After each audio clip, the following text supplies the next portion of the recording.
Lehermu itu dekil, kulitmu kusam, tidak pantas pakai kalung berlian semahal ini. Hina suamiku lantang sambil memeluk pinggang wanita itu. Aku hanya diam menunduk. Tapi tunggu 15 menit lagi. Saat kartu kreditnya ditolak mesin, gemetarnya akan terasa sampai ke tulang. Karma itu instan, Mas. Sebelum ceritanya dimulai, silakan tulis di kolom komentar dari daerah mana saja teman-teman yang menonton cerita ini. Dan dengar cerita sambil aktivitas apa? Nyapu, ngepel, tiduran, rebahan, atau apa? Yuk kita lanjut ke ceritanya.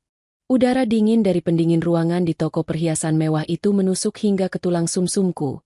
Namun rasanya tidak sedingin tatapan suamiku, Arga, saat ini.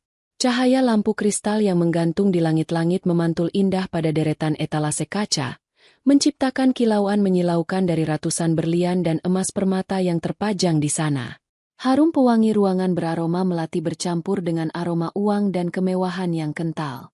Di tengah kemewahan itu, aku berdiri kaku, mengenakan gamis sederhana berwarna coklat susu yang sudah agak pudar warnanya karena terlalu sering dicuci.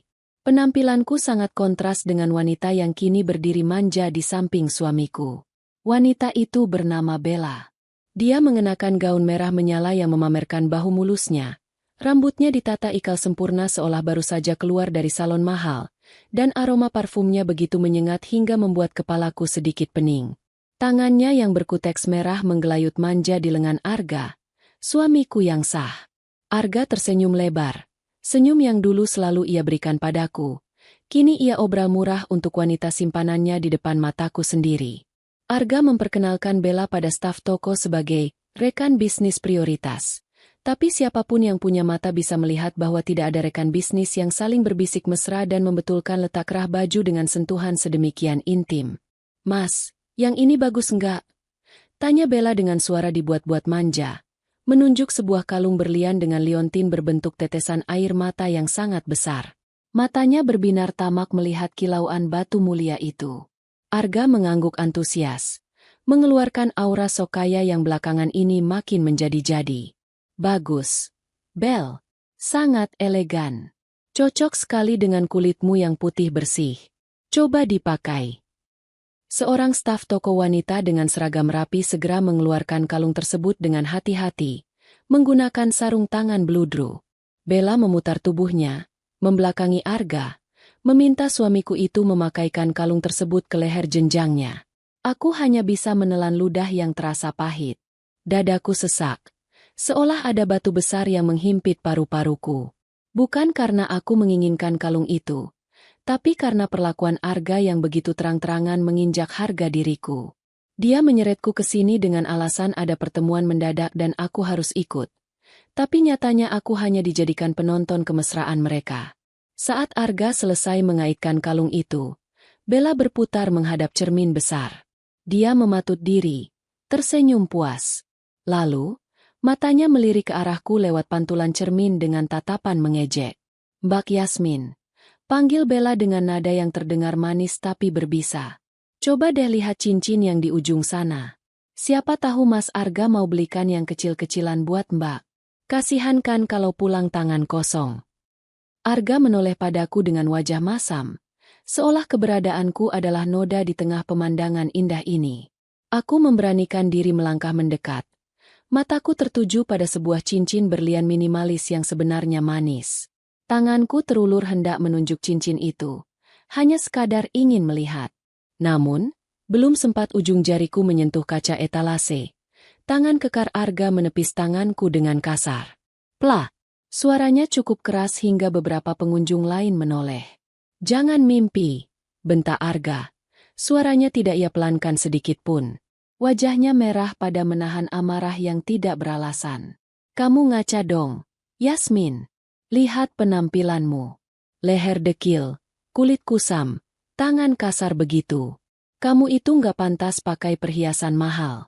Kalau kamu pakai berlian, berliannya malah kelihatan kayak barang imitasi murah. Bikin malu. Hening. Suasana toko yang tadinya diisi alunan musik klasik pelan mendadak terasa senyap bagi telingaku. Kata-kata itu menghunjam jantungku lebih tajam dari pisau belati manapun. Leher dekil? Tangan kasar? Tangan inilah yang setiap hari menyiapkan sarapannya, menyetrika kemeja mahalnya, dan mengurus rumah tangga agar dia bisa tampil necis seperti direktur sukses. Arga belum puas. Dia menunjuk Bella dengan bangga. Lihat Bella, ini baru leher yang pantas dikalungi berlian. Kulitnya mulus, terawat. Perhiasan itu butuh tempat yang layak, Yasmin. Dan tempat itu bukan di badanmu yang bau bawang itu. Air mataku nyaris tumpah, tapi aku menahannya sekuat tenaga. Aku menggigit bibir bawahku sampai terasa perih. Aku tidak akan menangis di depan mereka. Tidak di depan pelakor ini. Aku menarik napas panjang, mencoba menetralkan gemuruh di dadaku. Mataku menangkap sosok Indra, manajer toko perhiasan ini, yang berdiri tidak jauh dari kami. Indra adalah teman masa kecilku. Dia tahu siapa aku sebenarnya. Wajah Indra tampak merah pada menahan marah melihatku dihina. Tapi aku memberinya kode mata yang sangat tipis. Diam. Jangan ikut campur dulu. Maaf, Mas. Ucapku pelan. Suaraku datar tanpa emosi. Aku mundur selangkah. Kembali menunduk. Silakan dilanjutkan belanjanya. Bella tertawa kecil. Tawa kemenangan yang menyakitkan. Duh, Mas Arga galak banget sih. Tapi bener juga. Sayang uangnya kalau dipakai buat yang gak cocok. Ya sudah, aku ambil kalung ini ya, Mas. Harganya cuma 500 juta kok. Diskon dikit lah buat langganan. Apapun buat kamu. Sayang. Bungkus. Seru Arga dengan gaya selangit. Dia merogoh saku jas mahalnya. Jas yang kubelikan saat ulang tahunnya bulan lalu. Dan mengeluarkan dompet kulit. Dengan gerakan dramatis. Dia menarik sebuah kartu kredit berwarna hitam mengkilap. Black Card. Kartu yang menjadi simbol status dan kekuasaannya selama ini. Pakai ini. Kata Arga sombong pada staf kasir, sambil melirikku sekilas dengan tatapan merendahkan, seolah berkata, lihat, aku punya kuasa uang yang tidak bisa kamu sentuh. Staf kasir menerima kartu itu dengan sopan, lalu memasukkannya ke mesin EDC. Arga berdiri dengan dada membusung, satu tangannya dimasukkan ke saku celana, sementara tangan lainnya merangkul pinggang Bella. Mereka berbisik-bisik sambil terkikik. Membayangkan pesta pamer yang akan mereka lakukan setelah ini. 1 detik, 2 detik, 5 detik. Biasanya, transaksi akan langsung berhasil dalam hitungan detik. Tapi kali ini, mesin itu hening agak lama. Lalu terdengar bunyi beep panjang yang menyakitkan telinga. Staf kasir mengerutkan kening, melihat layar mesin, lalu mencoba menggesek lagi. Maaf, Pak, transaksinya ditolak. Declinet. Senyum Arga memudar sedikit. Tapi kesombongannya belum runtuh. Ah, mesinmu yang rusak itu. Atau koneksinya jelek. Coba lagi. Itu kartunya unlimited. Nggak mungkin ditolak. Staf itu mencoba lagi. Dimasukkannya kartu itu. Ditekan nominal 500 juta rupiah. Arga mengetukkan jarinya di meja kaca dengan tidak sabar. Lama sekali, gerutunya. BF. Maaf, Pak. Masih declinet. Keterangannya, hubungi penerbit kartu. Ucap staf itu, kini dengan nada sedikit curiga. Tatapan para pengunjung lain mulai beralih pada kami. Wajah Arga mulai berubah. Dari yang tadinya merah karena marah padaku, kini mulai memucat. Keringat dingin sebesar biji jagung mulai muncul di pelipisnya. Nggak mungkin. Coba yang ini. Dia mengeluarkan kartu kredit kedua, berwarna platinum. Dimasukkan lagi. Menunggu lagi. Bella mulai gelisah. Pegangannya di lengan Arga mengendur. Mas, kok lama banget? Malu dilihatin orang. Bisik Bella. BF. Ditolak juga, Pak, kata staf kasir. Kini sambil menyerahkan kembali kartu-kartu itu dengan gestur yang sedikit kurang hormat dibanding awal kedatangan mereka. Tangan Arga mulai gemetar. Aku melihatnya dengan jelas. Ujung-ujung jarinya bergetar saat memegang kartu plastik itu. Dia mencoba mengeluarkan kartu debit, kartu ATM, semua kartu yang ada di dompetnya. Satu persatu dicoba, dan satu persatu mesin itu memuntahkan struk penolakan. Declinet, declinet, declinet. Ada apa ini? Kenapa nggak ada yang bisa? Suara Arga mulai naik 1 oktav. Tapi kali ini bukan karena amarah dominasi, melainkan panik. Kepanikan murni. Dia menatap mesin edisi itu seolah mesin itu adalah monster yang siap menelannya. Aku mengangkat wajahku. Tidak ada lagi tundukan takut. Aku menatap punggung Arga yang kini terlihat rapuh. Sudut bibirku terangkat sedikit, membentuk senyum tipis yang sangat dingin. 15 menit yang lalu dia menghina leherku. Sekarang, dia gemetar hebat karena nyawanya, uangnya, sedang dicabut paksa. Dia lupa, atau mungkin terlalu bodoh untuk menyadari, siapa pemilik sebenarnya dari semua kartu yang dia banggakan itu. Melihat Arga yang kini sibuk menelepon layanan pelanggan bank dengan tangan gemetar dan suara terbata-bata, pikiranku melayang mundur ke masa lalu. 3 tahun yang lalu, saat pernikahan kami baru seumur jagung, saat aku masih buta oleh cinta dan naif akan sifat asli manusia. Dulu, Arga bukanlah pria yang berdiri sombong di toko perhiasan ini. Dia adalah pria sederhana, anak dari keluarga yang baru saja bangkrut karena usaha ayahnya gulung tikar. Saat aku mengenalkannya pada mendiang ayahku, ayah sempat ragu. Dia ambisius, Yasmin, tapi ambisinya melebihi kemampuannya. Hati-hati, pesan ayah waktu itu. Pesan yang bodohnya kuabaikan karena aku merasa cinta bisa mengubah segalanya. Aku, Yasmin, adalah putri tunggal dari pemilik perusahaan properti raksasa di kota ini. Ketika ayah meninggal mendadak karena serangan jantung, seluruh warisan, aset, dan kepemilikan saham perusahaan jatuh ke tanganku. Aku menjadi wanita terkaya di usia yang sangat muda. Namun, aku tidak suka tampil di depan publik. Aku lebih suka bekerja di balik layar, merancang desain interior, dan mengurus yayasan amal. Disinilah kebodohan terbesarku bermula. Karena rasa cintaku pada Arga, dan karena aku tidak ingin dia merasa rendah diri sebagai suami yang menumpang hidup pada istri kaya, aku membuat keputusan fatal. Aku mengangkat Arga menjadi direktur utama di salah satu anak perusahaan properti milikku. Bukan hanya itu, aku membiarkan dia membangun narasi di depan publik, di depan keluarga besarnya, dan teman-temannya, bahwa dialah otak di balik kesuksesan bisnis kami. Biar kamu dihargai, Mas. Biar orang tahu kamu kepala keluarga yang hebat, kataku waktu itu sambil menyerahkan surat kuasa pengelolaan, yang untungnya, berkat nasihat pengacara ayah, memiliki klausul-klausul pengaman yang tidak Arga baca dengan teliti. Awalnya, Arga terlihat bersyukur. Dia bekerja keras, pulang tepat waktu, dan sangat menyayangiku. Tapi kekuasaan dan uang adalah ujian karakter yang paling kejam. Perlahan tapi pasti, Arga mulai berubah.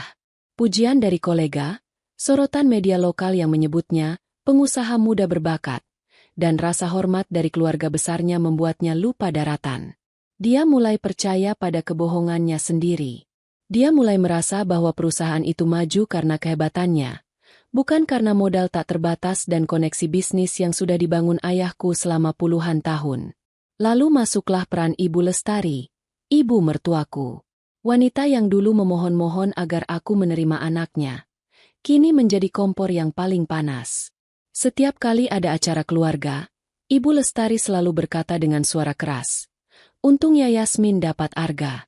Kalau nggak ada Arga, nggak tahu deh nasib warisan bapaknya Yasmin. Paling sudah habis dijualin. Yasmin kan taunya cuma di rumah. Dandan juga nggak bisa. Sakit. Tentu saja. Tapi aku diam. Aku diam demi menjaga marwah suamiku di depan ibunya. Aku pikir, dengan mengalah, mereka akan sadar diri. Ternyata, mengalah pada orang yang tidak tahu diri sama saja dengan memberi makan buaya. Makin diberi, makin ganas ingin menelan.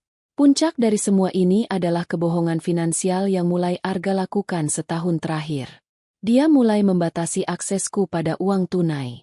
Bayangkan, aku, pemilik ratusan miliar aset, harus meminta uang belanja harian pada suamiku sendiri. Kita harus hemat. Yasmin, bisnis lagi seret. Ekonomi global lagi nggak stabil. Begitu alasannya setiap kali aku meminta tambahan uang belanja karena harga sembako naik. Kamu itu boros banget sih. Masak kangkung sama tempe kan cukup. Nggak usah daging terus. Ingat kolesterol. Aku menurut. Aku berhemat. Aku memakai baju-baju lama, jarang ke salon, dan menekan pengeluaran dapur. Aku percaya padanya. Sampai suatu hari, aku menemukan struk belanja di saku celananya yang hendak kucuci. Struk pembelian stik golf seharga 30 juta rupiah. Di tanggal yang sama saat dia memarahiku karena membeli buah anggur yang katanya kemahalan. Hari itu, retakan di hatiku mulai muncul. Ternyata, bisnis seret. Itu hanya berlaku untukku, untuk istrinya yang dia anggap bodoh ini. Sementara untuk dirinya sendiri, keran uang mengalir deras. Dia membeli jam tangan mewah, sepatu bermerek, dan mentraktir teman-temannya di restoran bintang 5. Semua menggunakan kartu kredit yang tagihannya dibayar oleh dividen perusahaanku, yang dia klaim sebagai hasil keringatnya. Dan disinilah aku sekarang. Berdiri di toko perhiasan, melihat hasil dari pembiaranku selama 3 tahun. Arga bukan hanya membohongiku soal uang, tapi dia juga mengkhianati kesetiaanku dengan membawa wanita lain dan membelikannya barang yang bahkan tak pernah dia tawarkan padaku. Aku melihat Arga yang masih berdebat dengan pihak bank di telepon. Apa maksudmu diblokir? Siapa yang lapor? Saya pemiliknya. Saya Arga. Teriaknya frustrasi. Bella menatap Arga dengan tatapan yang mulai berubah. Tidak ada lagi tatapan memuja. Yang ada adalah tatapan curiga dan malu. Mas, kok jadi gini sih? Katanya kamu bos besar? Masa kartu diblokir semua? Jangan-jangan kamu bangkrut ya? Bisik Bella pedas. Pertanyaan Bella itu seperti bensin yang disiramkan ke api kemarahan Arga. Tapi aku tahu, di balik kemarahannya, ada ketakutan luar biasa. Arga tidak punya apa-apa atas nama pribadinya. Rumah yang kami tinggali, mobil yang dia pakai, bahkan kartu kredit di dompetnya, semua atas namaku atau perusahaan. Perjanjian pranikah yang dulu dia tanda tangani tanpa membaca karena terlalu bersemangat ingin menikahiku, memisahkan harta kami dengan sangat tegas. Dia lupa bahwa dia hanyalah pengguna, bukan pemilik. Saat Arga menoleh padaku dengan mata merah menyala, mungkin dia berharap aku akan membantunya. Mungkin dia berharap istri bodohnya ini akan mengeluarkan uang simpanan untuk menyelamatkan mukanya. Tapi saat dia melihat senyum tipis di wajahku, dia tertegun. Untuk pertama kalinya dalam 3 tahun, dia melihat tatapan ayahku di mataku. Tatapan seorang penguasa yang sedang melihat pegawainya melakukan kesalahan fatal. Aku ingat percakapanku dengan Reza, pengacara kepercayaanku, semalam. Bu Yasmin, bukti sudah cukup. Bapak Arga sudah melampaui batas dengan memalsukan laporan keuangan untuk membiayai wanita itu. Kita bisa tarik semua fasilitasnya dalam 1 kali perintah. Dan perintah itu sudah kulaksanakan tepat 5 menit sebelum kami masuk ke toko ini. Mas, panggilku pelan, memecah kepanikan Arga. Kenapa? Nggak bisa bayar? Katanya aku yang bikin malu. Tapi kok malah kamu yang bikin tontonan 1 mall? Arga menatapku. Rahangnya mengeras. Diam kamu, Yasmin. Ini pasti salah sistem bank. Jangan sok tahu kamu. Aku melangkah maju, mendekatinya perlahan. Aura penundukku hilang sudah. Oh, sistemnya? Atau mungkin, pemilik aslinya sudah sadar kalau kartunya dipakai untuk beli makan kucing liar. Aku melirik Bella saat mengucapkan kata, kucing liar. Wajah Bella merah padam karena tersinggung. Tapi wajah Arga justru semakin pucat. Dia mulai menyadari sesuatu. Sesuatu yang selama ini dia sangkal. Bahwa tanpa aku, dia hanyalah cangkang kosong. Kejadian di toko perhiasan yang membuat Arga pucat pasi itu bukanlah sebuah kebetulan semata. Itu adalah puncak gunung es dari sebuah rencana yang sudah kususun dengan air mata dan rasa sakit yang kutelan bulat-bulat. Jika ditarik mundur, semua keberanian ini bermula tepat 1 minggu yang lalu. Di sebuah malam yang sunyi, saat hujan deras mengguyur kota dan menyamarkan suara tangisanku yang pecah di kamar mandi. Malam itu, Arga pulang larut seperti biasa. Jarum jam dinding sudah menunjuk angka 2 dini hari. Dia masuk ke rumah dengan langkah gontai, Bau alkohol bercampur parfum wanita menyengat tajam dari pakaiannya. Parfum yang aromanya sangat manis.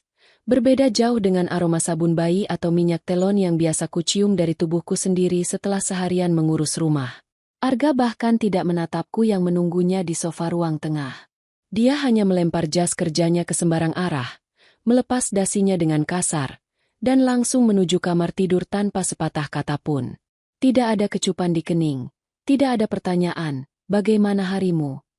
Yang ada hanya dengkuran keras yang terdengar beberapa menit kemudian. Sebagai istri yang, saat itu masih, berbakti, aku memungut jas kerjanya yang tergeletak di lantai. Niatku hanya ingin menggantungnya agar tidak kusut dan memeriksanya apakah perlu dibawa ke Binatu esok hari. Namun, saat aku mengangkat jas itu, sebuah benda keras terasa berat di saku bagian dalam. Aneh. Arga selalu menaruh ponsel utamanya di meja nakas samping tempat tidur. Aku merogoh saku itu dan menemukan sebuah ponsel pintar keluaran terbaru. Namun bukan ponsel yang biasa dia pakai sehari-hari. Ponsel ini berbeda. Warnanya merah marun, mencolok, dan ukurannya lebih kecil. Jantungku mulai berdetak tidak karuan. Firasat istri tidak pernah salah. Tanganku gemetar saat menekan tombol daya. Layarnya menyala. Terkunci. Tentu saja terkunci. Aku mencoba memasukkan tanggal lahir Arga. Tanggal pernikahan kami? Tanggal lahirku? Tentu saja salah. Berharap apa aku ini?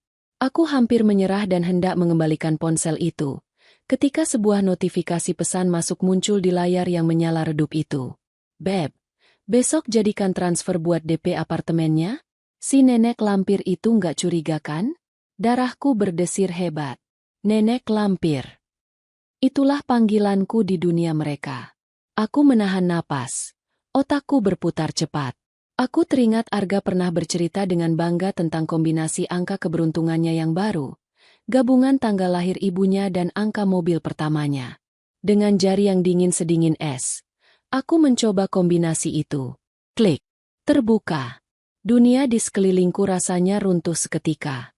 Apa yang kulihat di dalam ponsel itu jauh lebih mengerikan daripada sekadar perselingkuhan fisik. Galeri foto penuh dengan kemesraan mereka. Arga dan wanita itu, yang kemudian ku tahu bernama Bella, berlibur di Bali saat Arga pamit padaku ada dinas luar kota. Mereka makan malam di restoran mewah, tempat yang selalu Arga bilang, terlalu mahal, kalau aku yang minta.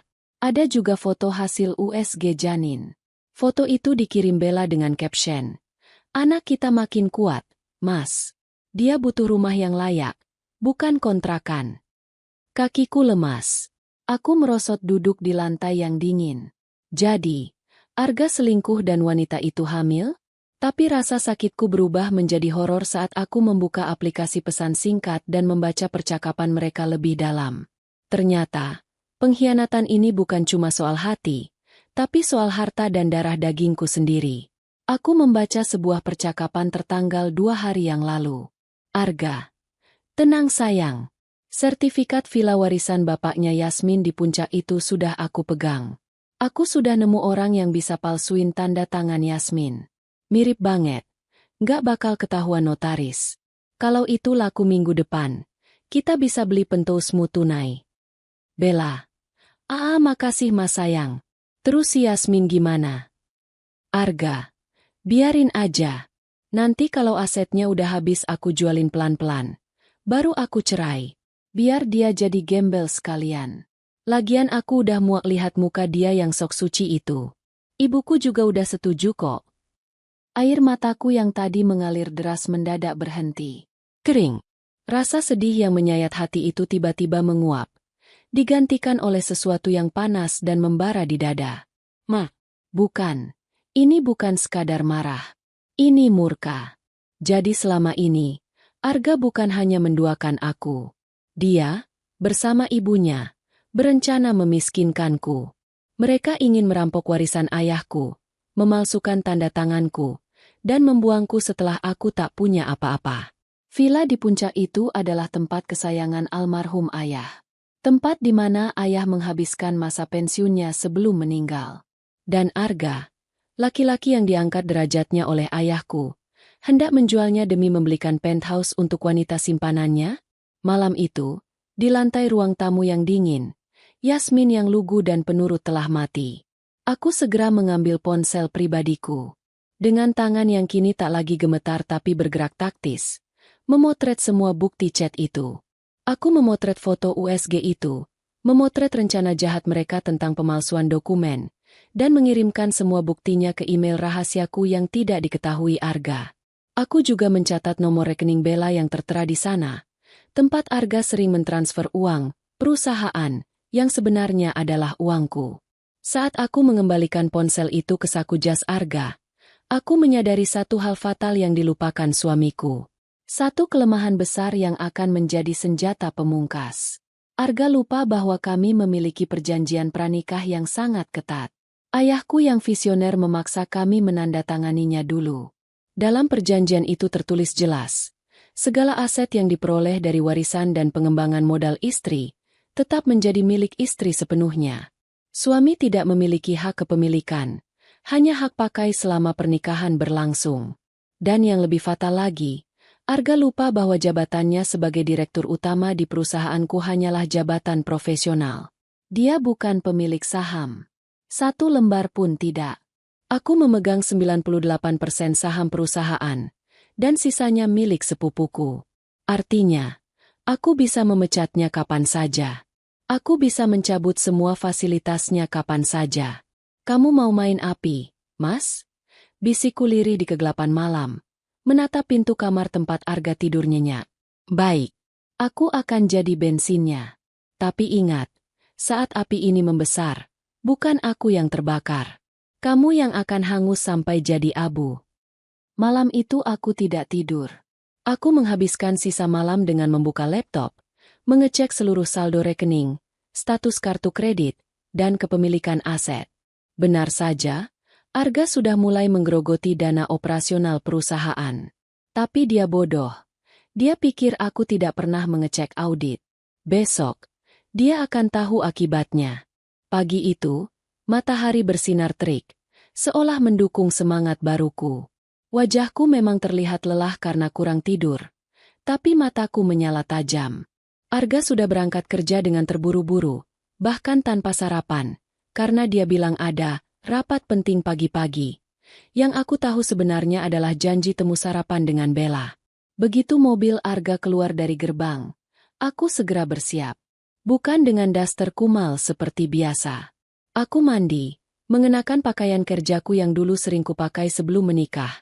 Sebuah blazer hitam elegan dan celana bahan yang membalut tubuhku dengan rapi. Aku menelepon Pak Ujang, supir setia almarhum ayah yang selama ini disingkirkan. Arga ke bagian gudang karena dianggap mata-mata. Pak Ujang, jemput saya sekarang.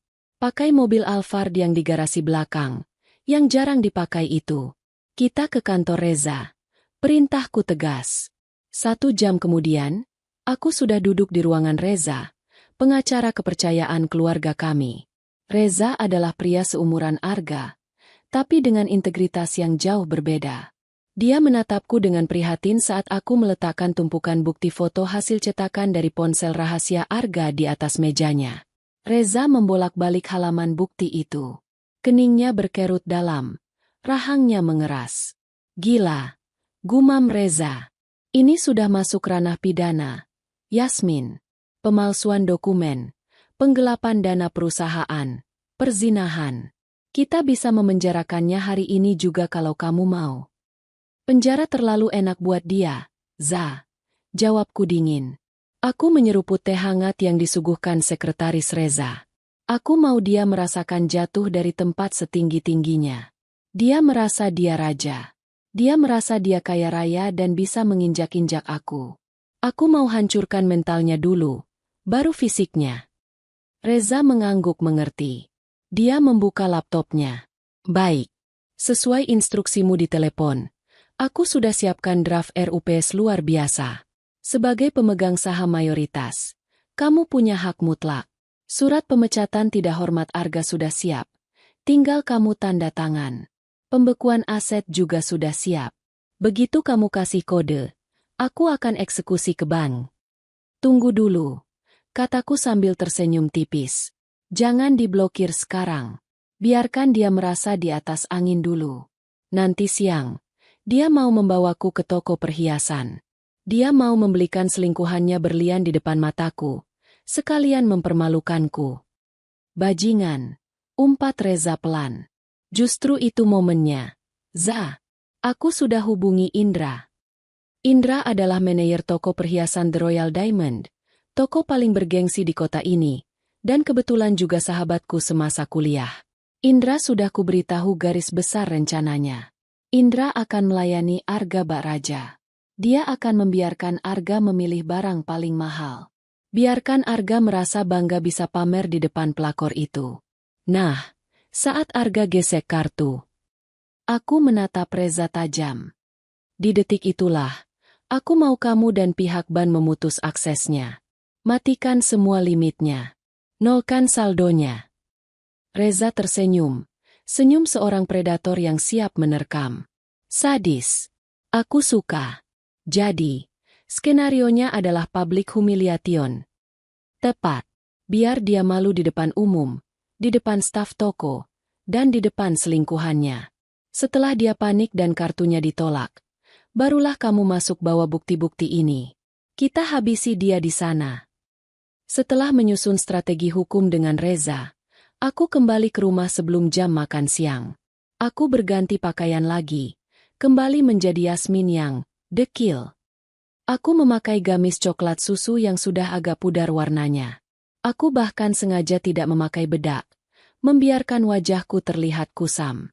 Aku ingin kontras itu terlihat nyata nanti. Siang harinya, Arga pulang menjemputku.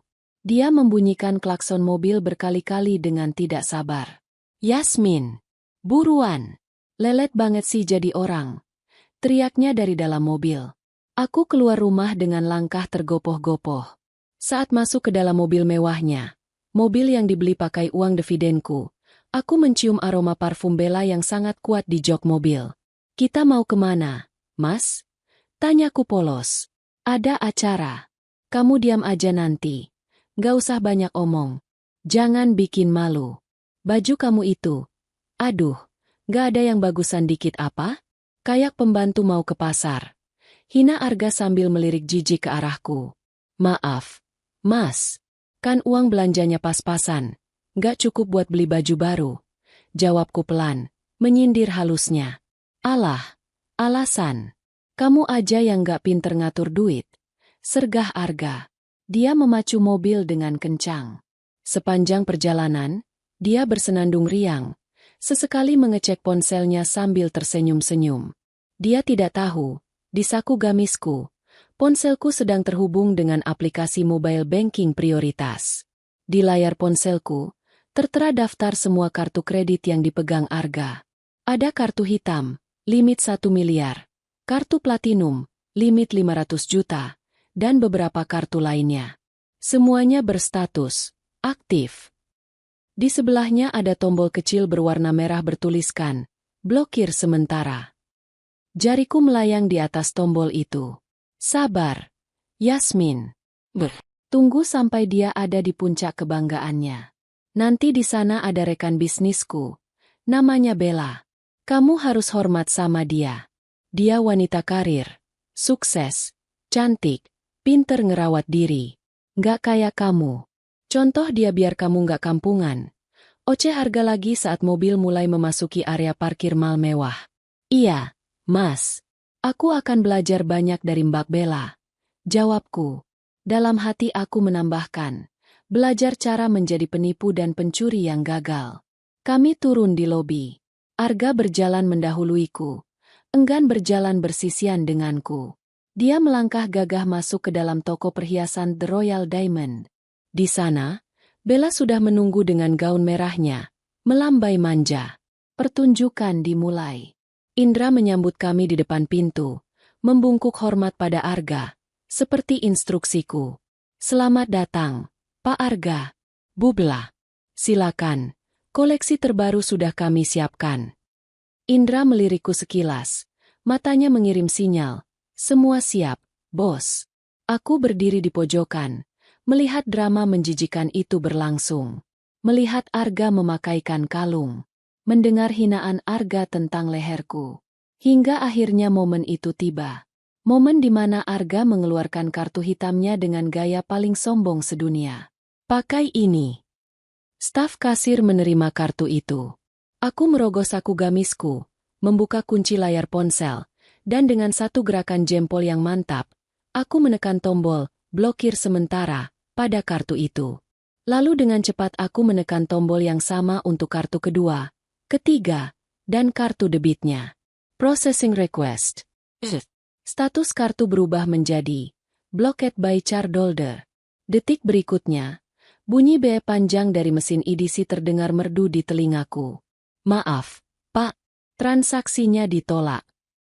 Wajah panik Arga saat ini adalah pemandangan terindah yang pernah kulihat selama 3 tahun terakhir. Gemetar tangannya adalah musik bagiku. Dan saat dia menoleh padaku dengan tatapan bingung, aku tahu, singa betina yang selama ini tidur sudah bangun sepenuhnya. Dia bukan lagi berhadapan dengan istrinya yang penurut. Dia sedang berhadapan dengan pemilik nyawanya yang baru saja mencabut selang oksigennya. Suara BE panjang dari mesin EDC itu masih terngiang, menggema di seluruh penjuru toko perhiasan yang kini terasa sunyi senyap bagai kuburan. Hening yang mencekam. Biasanya, toko ini dipenuhi suara denting gelas kristal atau tawa renyah para sosialita. Tapi detik ini, semua mata tertuju pada kami. Pada Arga yang berdiri mematung dengan wajah pucat pasi, pada Bella yang mulai gelisah memainkan ujung rambutnya, dan pada tumpukan kartu kredit, Sakti, yang kini tak lebih berguna daripada potongan plastik sampah. Coba lagi. Jangan main-main kamu. Bentak Arga pada staf kasir. Suaranya terdengar pecah karena panik. Keringat dingin mulai membasahi keningnya, merusak tatanan rambutnya yang tadi begitu rapi. Dia menyeka pelipisnya dengan kasar. Matanya meliar ke sana kemari, mencari alasan untuk menutupi rasa malunya. Staf kasir itu, seorang wanita muda yang tampak ketakutan namun tetap profesional, mencoba sekali lagi. Dia memasukkan kartu platinum Arga, kartu yang dulu dia pamerkan saat melamar Bella, seolah itu adalah tongkat sihir yang bisa mengabulkan semua keinginan. Jari staf itu menekan tombol, menunggu koneksi, dan hasilnya tetap sama. Layar kecil itu menampilkan tulisan merah yang menyakitkan. Declined, call issuer. Maaf, Pak Arga. Ucap staf itu dengan suara bergetar. Takut diamuk oleh pria yang sedang kehilangan akal sehatnya ini. Semua kartu Bapak ditolak. Keterangannya sama, diblokir oleh pemegang kartu utama atau dilaporkan hilang. Mungkin Bapak salah PIN? Atau limitnya sudah habis? Limit habis. Kamu gila ya? Arga menggebrak meja kaca etalase hingga menimbulkan bunyi berdentum yang mengerikan. Beberapa pelanggan di ujung ruangan memekik kaget. Security toko mulai melangkah maju. Waspada. Kartu itu unlimited. Saya Arga. Saya direktur utama. Tidak mungkin limitnya habis cuma gara-gara kalung 500 juta. Di sampingnya, Bella mulai mundur selangkah demi selangkah. Wajah cantiknya yang tadi berseri-seri penuh kemenangan kini berubah masam. Dia melirik ke sekeliling, menyadari bahwa bisik-bisik para pengunjung mulai terdengar jelas. Duh, Mas Arga, kok jadi gini sih? Desis Bella tajam. Nada manjanya hilang seketika digantikan nada ketus. Katanya kamu orang paling kaya? Katanya black card kamu bisa buat beli pulau? Kok bayar kalung aja nggak bisa? Malu tahu nggak? Dilihatin orang satu toko. Arga menoleh pada Bella. Tatapannya memohon. Sayang, sabar dulu. Ini pasti kesalahan sistem bank. Bank bodoh itu pasti lagi maintenance. Tunggu sebentar. Aku telepon orang banknya.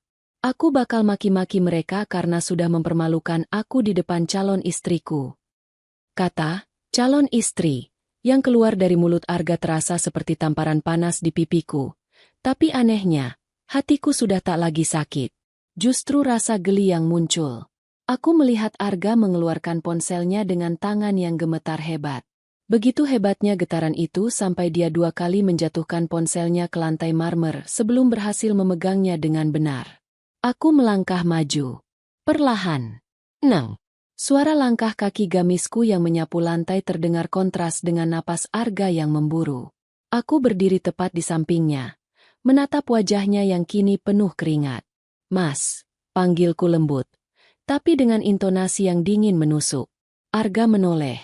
Matanya melotot marah. "Apa? Puas kamu lihat aku susah? Jangan senyum-senyum kamu. Ini pasti doa jelek kamu kan?" Aku tersenyum miring. Bukan senyum istri penurut, melainkan senyum seseorang yang memegang kendali hulu ledak nuklir. "Tanganmu gemetar, Mas? Kenapa? Apa kamu takut? Atau kamu baru sadar sesuatu?" "Sadar apa?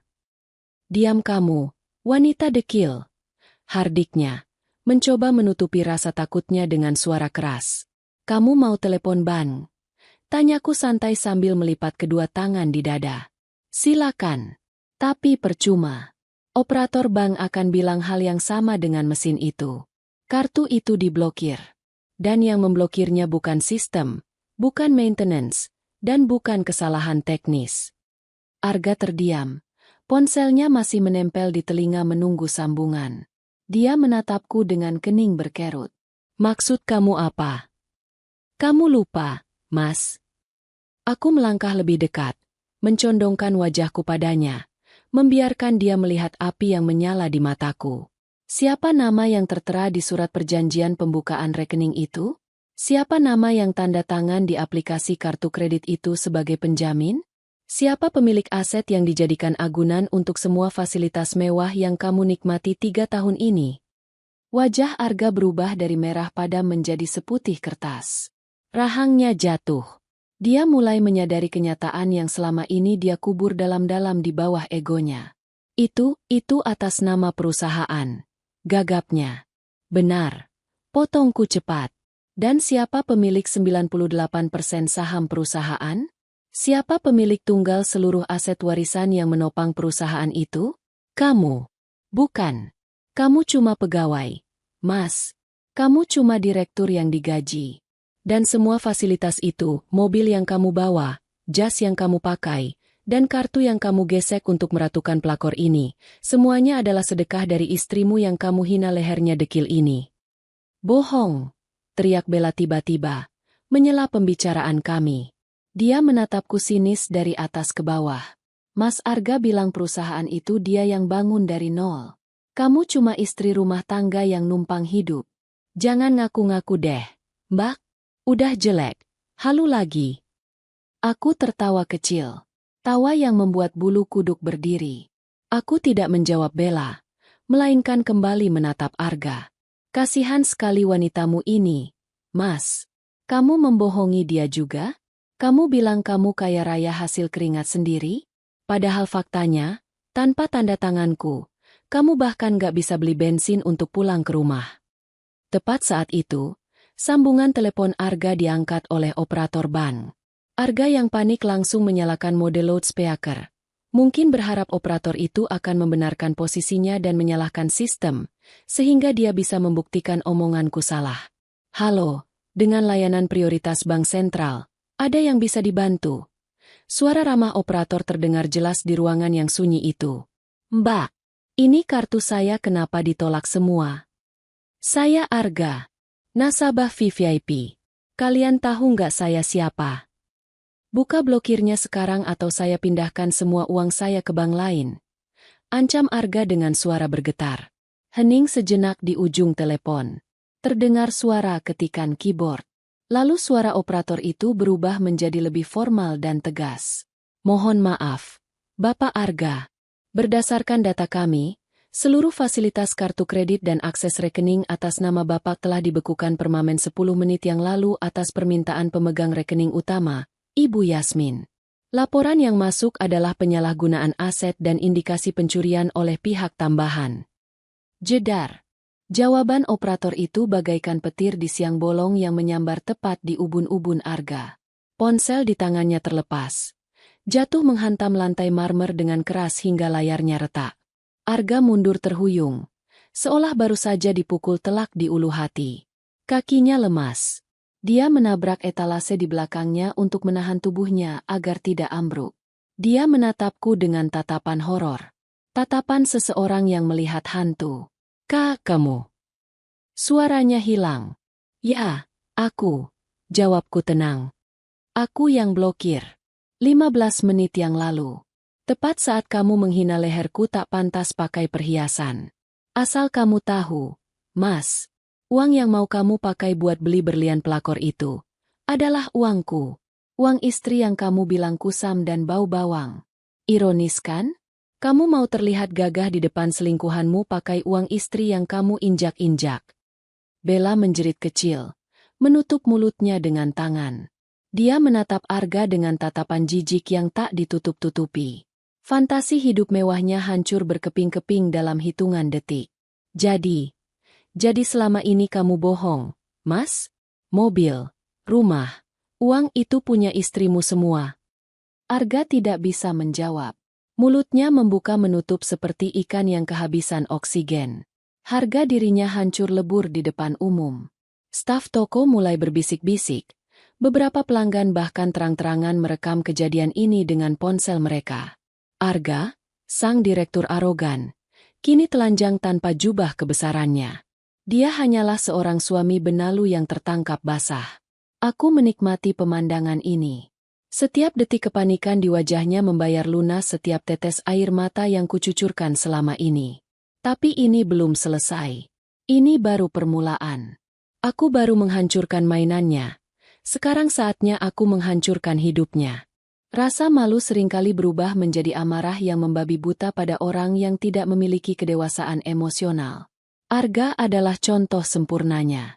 Setelah tersudut dan dipermalukan di depan wanita simpanannya dan puluhan orang asing, akal sehatnya hilang total. Wajah pucatnya kini kembali merah padam. Urat-urat di lehernya menonjol keluar menahan murka. Dia tidak terima dikalahkan. Apalagi oleh istri yang selama ini dia anggap lemah dan bodoh. Dasar wanita ular. Arga meraung. Suaranya menggelegar memenuhi toko. Berani-beraninya kamu mempermalukan suami di depan umum. Siapa yang ngajarin kamu kurang ajar begini? Hah? Tanpa peringatan, Arga menerjang ke arahku. Tangannya terangkat tinggi, siap melayangkan tamparan keras ke pipiku. Bella menjerit histeris. Waktu seolah melambat. Aku melihat telapak tangan itu mendekat. Tapi aku tidak bergeming. Aku tidak mundur 1 inci pun. Aku menatap matanya tanpa kedip. Menantangnya. Namun, sebelum tangan kotor itu menyentuh kulitku, sebuah tangan kekar berseragam safari hitam menangkap pergelangan tangan Arga dengan kuat. Itu kepala sekuriti toko, Pak Darman, yang sejak tadi sudah diberi kode oleh Indra. Lepas. Kamu siapa? Saya suaminya. Saya berhak mendidik istri durhaka ini, teriak Arga, meronta-ronta mencoba melepaskan cengkeraman sekuriti. Maaf, Pak. Di toko ini dilarang membuat keributan, apalagi melakukan kekerasan fisik terhadap ibu bos. Ucap Pak Darman dengan suara berat dan tegas, sambil memelintir tangan Arga ke belakang punggung, memaksanya menunduk kesakitan. Ibu bos. Dia cuma ibu rumah tangga. Saya bosnya. Arga masih menyangkal realita. Saat itulah, pintu kaca toko terbuka lebar. Masuklah sosok yang sangat dikenal Arga. Reza, pengacara perusahaan sekaligus sahabat mendiang ayahku, melangkah masuk dengan setelan jas abu-abu rapi. Di tangannya, dia membawa sebuah map tebal berwarna merah menyala. Di belakang Reza, 2 orang pria berbadan tegap yang kelihatannya adalah polisi berpakaian preman ikut masuk. Suasana semakin tegang. Arga yang masih ditahan sekuriti membelalakan mata melihat kedatangan Reza. Reza? Ngapain kamu di sini? Bilang sama satpam bodoh ini buat lepasin aku. Aku ini atasanmu. Reza membetulkan letak kacamatanya. Menatap Arga dengan tatapan dingin, seolah sedang melihat kotoran di sepatu mahalnya. Dia tidak menjawab Arga, melainkan berjalan lurus ke arahku, lalu membungkuk hormat. Selamat siang, Bu Yasmin. Sesuai instruksi Ibu, semua berkas sudah saya siapkan.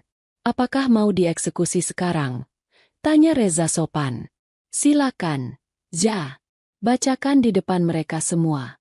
Supaya jelas siapa, bos, dan siapa, maling, di sini. Jawabku lantang. Reza mengangguk. Dia berbalik menghadap Arga dan Bella. Dengan gerakan tenang, dia membuka map merah itu. Suara kertas yang dibalik terdengar nyaring di keheningan ruangan. Saudara Arga. Suara Reza terdengar formal dan mengintimidasi. Berdasarkan rapat umum pemegang saham luar biasa yang disahkan 1 jam yang lalu, saya di sini mewakili Ibu Yasmin selaku pemilik 98% saham PT Mahkota Properti, menyampaikan surat keputusan nomor 001 SKPHK 11/2024. Arga terdiam. Napasnya tertahan. Kata PHK membuat tubuhnya menegang. Terhitung mulai detik ini, Anda diberhentikan secara tidak hormat dari jabatan Direktur Utama. Seluruh akses, fasilitas, kendaraan, dan properti perusahaan yang Anda gunakan harus dikembalikan hari ini juga. Lanjut Reza tanpa ampun. Apa? Nggak bisa gitu dong. Aku yang bangun perusahaan itu. Aku yang kerja keras. Arga berteriak histeris. Air mata kemarahan mulai menggenang di matanya. Kerja keras? Sela aku sambil tertawa sinis. Aku mengambil alih map itu dari tangan Reza dan menarik selembar kertas lain. Kerja keras memalsukan laporan keuangan? Kerja keras menggelapkan dana proyek untuk liburan ke Bali sama pelakor ini? Atau kerja keras memalsukan tanda tanganku untuk menjual villa warisan ayah di Puncak? Aku melemparkan lembaran bukti transfer dan foto-foto perselingkuhan mereka ke wajah Arga. Kertas-kertas itu berhamburan di lantai, memperlihatkan bukti chat mesra dan bukti transfer ratusan juta ke rekening Bella. Bella memungut salah satu kertas itu dengan tangan gemetar. Wajahnya pias melihat rincian transfer yang selama ini dia terima ternyata adalah hasil curian. Dan untuk kamu, Mbak Bella, aku beralih menatap wanita berbaju merah itu. Dia tersentak kaget. Kamu pikir aku bodoh? Kamu pikir aku nggak tahu sandiwara murahan kalian? Aku mengeluarkan 1 lembar dokumen lagi. Dokumen medis dari sebuah klinik kandungan. Kamu bilang ke suamiku kalau kamu hamil anak dia, kan? Supaya dia makin semangat nyuri uangku buat beli rumah penthouse? Sayang sekali, detektif sewaanku lebih pintar dari kalian. Aku menyodorkan kertas itu ke depan wajah Arga yang masih dicengkeram security. Baca, Mas. Itu rekam medis wanitamu minggu lalu. Hasilnya negatif. Dia nggak hamil. Dia cuma pasang spiral KB. Dia mandul sementara karena KB. Mas, foto USG yang dia kirim ke kamu itu foto download dari Google. Kamu ditipu mentah-mentah sama pelakor yang cuma mau uangku. Mata Arga membelalak lebar. Hampir keluar dari rongganya. Dia menoleh patah-patah ke arah Bella. Wajah Bella pucat pasi. Dia tidak bisa menyangkal karena bukti itu ada kop surat klinik langganannya. Bella, kamu bohong. Suara Arga parau, penuh rasa sakit karena dikhianati. Sungguh ironis. Pengkhianat yang merasa sakit dikhianati. Kamu bilang itu anakku? Kamu bilang kita butuh rumah buat bayi kita. Bella mundur, tergagap. Mas, aku itu, biar kamu makin sayang sama aku. Mas, biar kamu cepet cerai sama dia. Dasar wanita iblis. Arga meraung, mencoba menerjang Bella kali ini, tapi Pak Darman menahannya kuat-kuat. Aku sudah korbankan semuanya buat kamu. Aku curi uang istriku buat kamu. Ternyata kamu tipu aku. Kekacauan itu benar-benar memuaskan. Mereka saling serang, saling menyalahkan, saling membuka aib masing-masing di depan umum. Aku hanya berdiri diam, menonton kehancuran mereka seperti menonton pertunjukan sirkus. Sudah cukup dramanya. Potongku tegas. Suasana kembali hening. Mas Arga, kamu sudah dipecat. Kamu sudah tidak punya apa-apa. Kartu diblokir. Mobil di depan akan ditarik oleh kantor hari ini juga. Dan kamu, Bella, kalung yang melingkar di lehermu itu. Aku menunjuk leher Bella. Wanita itu refleks memegang kalung yang tadi dipakaikan Arga, yang transaksinya gagal. Indra, manajer toko, maju mendekat dengan wajah garang. Maaf, Bu Bella. Karena transaksinya gagal dan kartu Pak Arga tidak valid. Kalung itu adalah properti toko. Mohon dilepas sekarang, atau kami akan laporkan sebagai tindakan pencurian. Ucap Indra tegas. Bella dengan tangan gemetar berusaha melepas kaitan kalung itu. Tapi karena panik, dia kesulitan. Indra memberi kode pada staf wanita untuk membantunya, atau lebih tepatnya, melepasnya dengan kasar. Oh ya, satu lagi, kataku sambil mengedarkan pandangan ke seluruh ruangan toko yang mewah itu, lalu menatap Arga yang sudah lemas tak berdaya. Kamu tadi bilang leherku tak pantas pakai perhiasan di toko ini? Kamu bilang aku bikin malu. Aku berjalan mendekati Arga, menatap matanya dalam-dalam. Asal kamu tahu, Arga, gedung ini, mal tempat kita berdiri sekarang dan toko perhiasan The Royal Diamond ini. Tanah dan bangunannya adalah salah satu aset properti yang kamu coba jual minggu lalu. Ini milikku. Milik Yasmin. Jadi secara teknis, kamu sedang menghina pemilik tempat ini di rumahnya sendiri. Arga merosot jatuh ke lantai. Kakinya benar-benar tak mampu lagi menopang tubuhnya. Fakta demi fakta menghantamnya bertubi-tubi hingga mentalnya hancur. Dia menatap lantai marmer dengan pandangan kosong.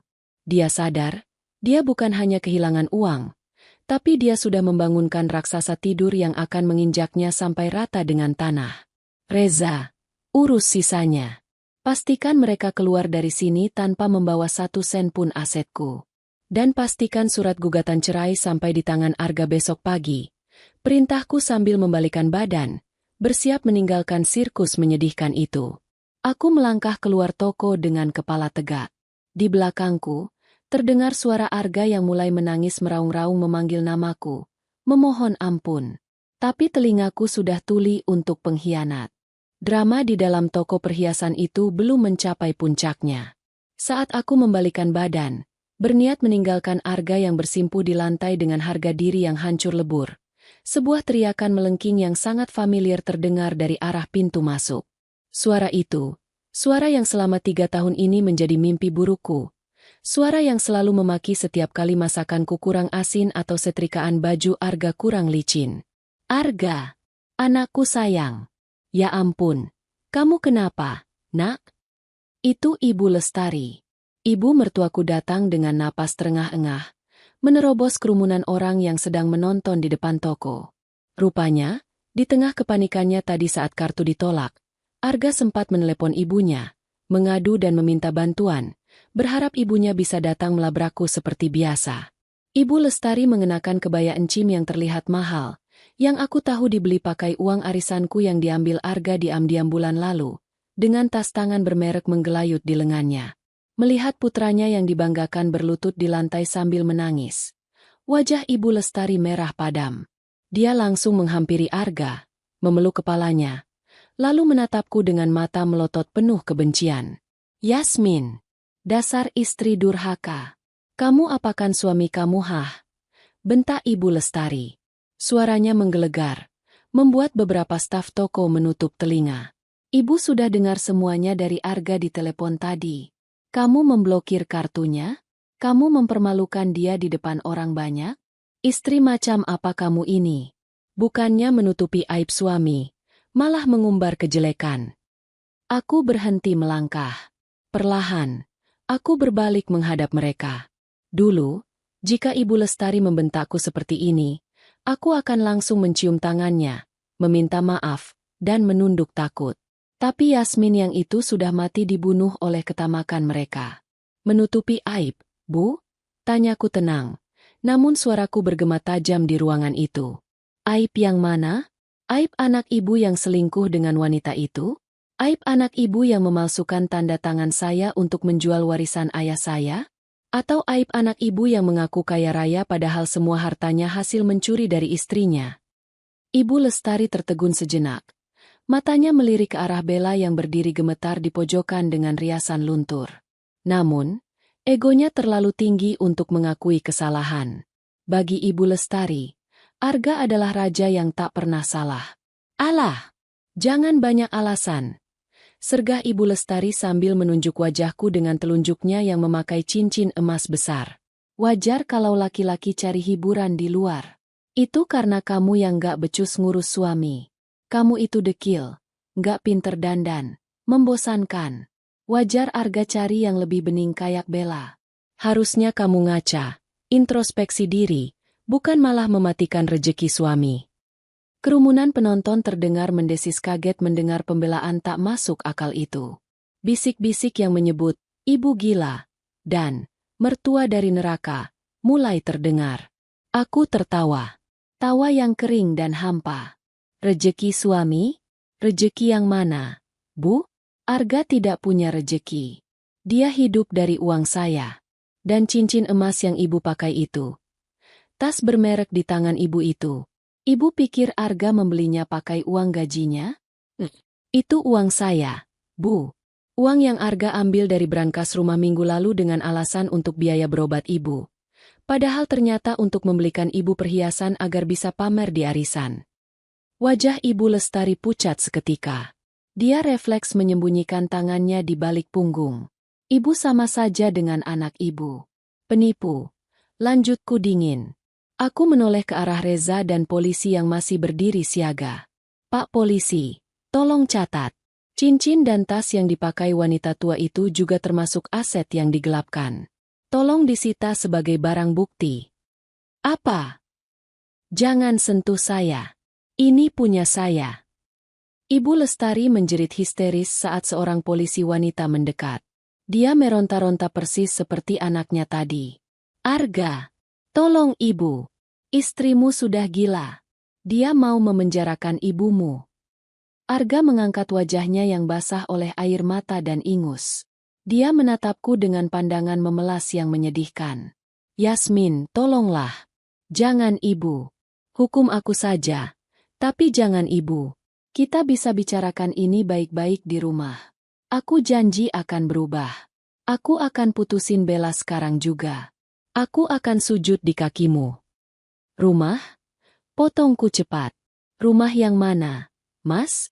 Rumah yang sertifikatnya atas nama ayahku?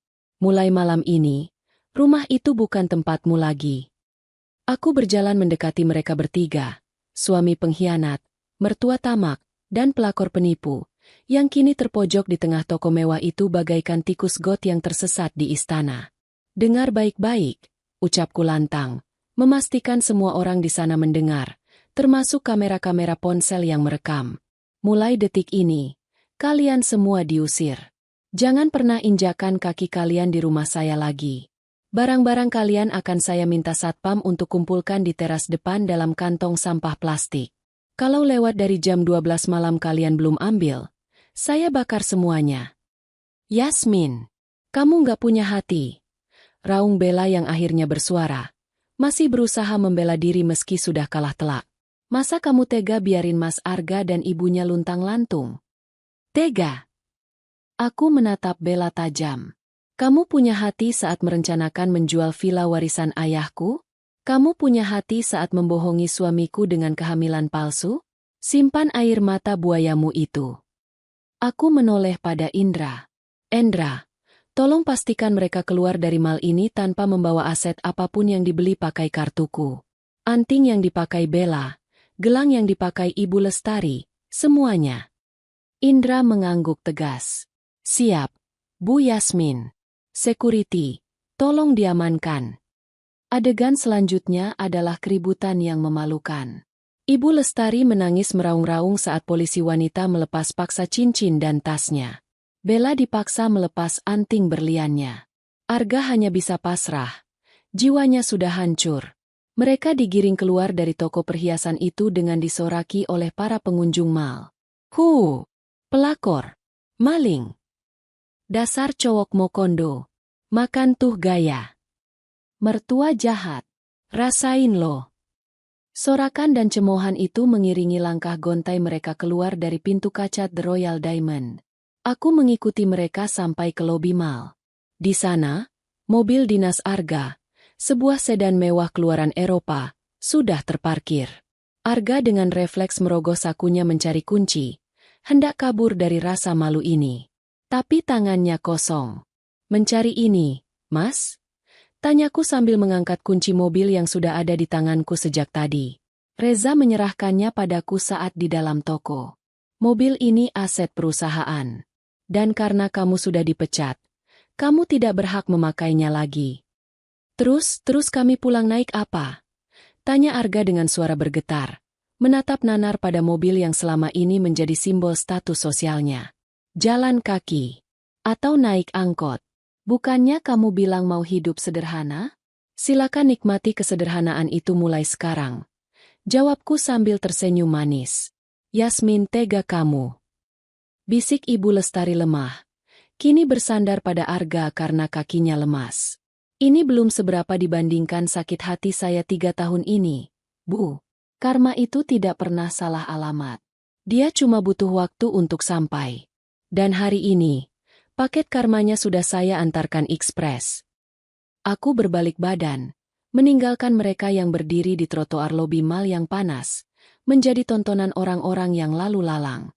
Aku masuk ke dalam mobil Alphard hitamku, di mana Pak Ujang sudah membukakan pintu dengan senyum lebar penuh kepuasan. Jalan, Pak Ujang, perintahku. Saat mobilku melaju perlahan meninggalkan lobi, aku melihat dari kaca jendela. Arga, Ibu Lestari, dan Bella berdiri termangu di pinggir jalan. Tanpa uang, tanpa kendaraan, tanpa harga diri. Mereka mulai saling menyalahkan, saling tunjuk, dan bertengkar di pinggir jalan. Pemandangan yang sangat indah untuk menutup hari yang panjang ini. 6 bulan kemudian. Hujan rintik-rintik membasahi jendela sebuah kamar kontrakan sempit di pinggiran kota. Kamar itu lembab, dindingnya mengelupas, dan berbau apek campuran antara bau baju kotor dan mie instan. Di sudut ruangan, seorang pria kurus dengan rambut acak-acakan duduk meringkuk di atas kasur busa tipis yang digelar di lantai. Itu Arga. Penampilannya sungguh jauh berbeda dari 6 bulan lalu. Wajahnya tirus. Matanya cekung dengan lingkaran hitam yang tebal. Tidak ada lagi jas mahal. Tidak ada lagi jam tangan mewah. Dia hanya mengenakan kaos kutang yang sudah bolong di bagian ketiak dan celana pendek lusuh. Di sebelahnya, Ibu Lestari terbaring lemah. Sejak kejadian pengusiran itu, kesehatan Ibu Lestari menurun drastis. Dia terkena serangan stroke ringan karena tidak kuat menanggung malu dan stres hidup miskin. Mulutnya sedikit miring, dan dia terus meracau menyalahkan Arga. Gara-gara kamu, semua gara-gara kamu. Coba kalau kamu nggak selingkuh, kita masih tidur di kasur empuk. Racau Ibu Lestari dengan suara pelat. Arga menutup telinganya. Diam, Bu. Diam. Aku pusing. Bentak Arga frustrasi. Dia menatap layar ponsel retaknya. Ponsel murahan yang dia beli bekas. Email penolakan kerja baru saja masuk lagi. Mohon maaf, Saudara Arga. Berdasarkan pemeriksaan latar belakang, B-checking dan catatan kriminal kepolisian terkait penggelapan dana, kami tidak dapat memproses lamaran Anda. Ini adalah penolakan ke-50. Nama Arga sudah di blacklist di seluruh industri. Reza memastikan catatan kriminalnya tersebar luas. Tidak ada perusahaan yang mau mempekerjakan mantan direktur yang ketahuan mencuri uang istrinya sendiri. Sekarang, Arga hanya bekerja serabutan. Kadang menjadi kuli panggul di pasar. Kadang menjadi tukang parkir liar jika sedang beruntung. Dan Bella? Wanita itu sudah lama pergi. Seminggu setelah mereka diusir dan hidup di kontrakan petak ini, Bella kabur membawa sisa uang receh yang ada di dompet Arga. Kabar terakhir yang Arga dengar, Bella mencoba menggoda pengusaha lain di kota sebelah. Tapi karena videonya dilucuti di toko perhiasan itu viral di media sosial, tidak ada laki-laki kaya yang mau mendekatinya. Dia kini dicap sebagai ratu pelakor gagal. Aku lapar. Arga, mau makan daging. Rengek Ibu Lestari. Makan mie lagi, Bu. Duitnya cuma cukup buat beli mie. Bentak Arga kasar sambil menyeduh mie instan di gelas plastik. Air matanya menetes jatuh ke dalam kuah mie. Dia teringat dulu dia sering membuang makanan masakan Yasmin hanya karena kurang selera. Sekarang, dia akan melakukan apa saja demi bisa mencicipi masakan Yasmin lagi. Di tempat lain, di pusat kota yang bermandikan cahaya, suasana sangat kontras terjadi. Ballroom Hotel Bintang 5 itu dipenuhi dekorasi bunga mawar putih dan lampu kristal yang megah. Alunan musik orkestra mengiringi langkah para tamu undangan yang berpakaian glamor. Ini adalah acara Annual Business Award, dan malam ini, bintang utamanya adalah seorang wanita yang baru saja dinobatkan sebagai Woman Entrepreneur of the Year. Aku, Yasmin, berdiri di atas panggung menerima piala kaca yang berkilauan. Aku mengenakan gaun malam berwarna navy blue berbahan sutra yang memeluk tubuhku dengan elegan. Rambutku yang dulu sering dibilang kusam oleh Arga, kini berkilau sehat, ditata sanggul modern yang memperlihatkan leher jenjangku. Kulitku bersinar, bukan karena bedak tebal, tapi karena kebahagiaan dan kedamaian yang akhirnya kutemukan. Terima kasih, ucapku di depan podium. Penghargaan ini saya dedikasikan untuk almarhum ayah saya. Dan untuk diri saya sendiri, yang akhirnya berani bangkit dan menyadari bahwa berlian tidak akan bersinar jika terus tertutup debu. Tepuk tangan gemuruh membahana.